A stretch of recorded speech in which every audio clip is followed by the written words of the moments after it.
The Golden Swan. Once upon a time, there was a swan with feathers made of the purest gold.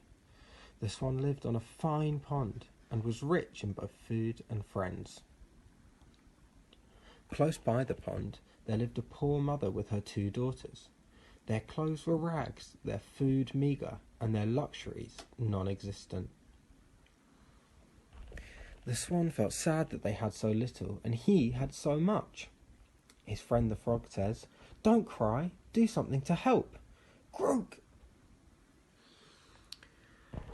So one day the swan flew to their little shack and offered them a golden feather. At first the mother was suspicious of what the swan might want in return. "What is it you're after?" she says. "Whatever it is, you can't have it." But the generous swan wanted nothing more than to share his good fortune.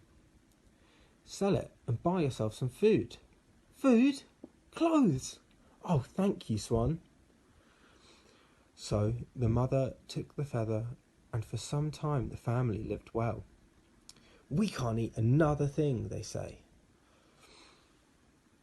From then on, whenever money grew short, the swan reappeared with another feather. The mother began to take the supply of golden feathers for granted. "I was expecting you yesterday," she says. "But he's here now, mother," says her daughters.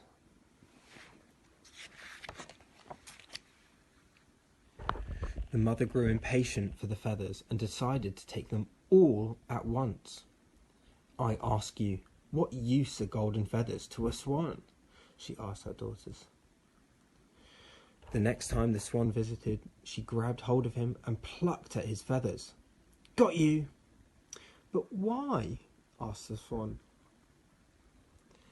The daughters wept, and the swan cried out, but the mother still plucked. "Don't do it, mother," says her daughters. All mine," says the mum. "Ouch!" says the swan.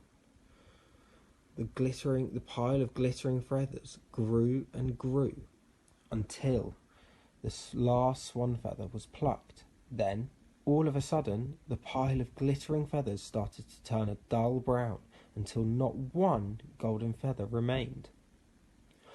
"What's happening?" says the mother. The mother and her daughters gasped in horror, but it was too late.